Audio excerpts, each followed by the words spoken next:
Like attracts like అంటారు. అంటే నువ్వు దేన్నైతే ఇష్టపడుతూ ఉంటావో అది ఆటోమేటిక్గా నీ దగ్గరికి వస్తూ ఉంటుంది. మనం లైక్ అనగానే ప్రతి విషయాన్ని నెగిటివ్గానే ఆలోచించే భావన మన మనసులో ఉంటుంది. ఒక విద్యార్థిగా ఉన్నప్పుడు ఇష్టం అంటే ఏంటి అని అంటే ఆపోజిట్ జెండర్ గురించి మాట్లాడుతూ ఉంటాం.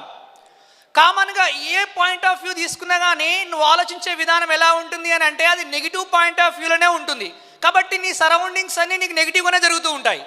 ఎందుకు నాకు ఇలా జరుగుతుంది అని నువ్వు ఆలోచిస్తున్న క్రమంలో నా జీవితానికి ఏమైపోయింది అని నువ్వు ఆలోచిస్తున్న క్రమంలో నీ జీవితానికి ఏదైనా నెగిటివ్ జరుగుతుంది అని అంటే ఎక్కడనో ఎవరి ద్వారానో జరగదు, అది నీ ద్వారా మాత్రమే నీకు జరుగుతూ ఉంటుంది అనే విషయాన్ని ఎప్పుడైతే నువ్వు గమనించుకొని నీ చుట్టుపక్కల నీ ఆలోచన విధానాన్ని నువ్వు మార్చుకొని ముందుకెళ్ళే ప్రయత్నం చేస్తావో నువ్వు ఏ పని చేసినా ఆ పనిలో అద్భుతంగా ముందుకు వెళ్ళడానికి ఆస్కారం ఏర్పడుతూ ఉంటుంది.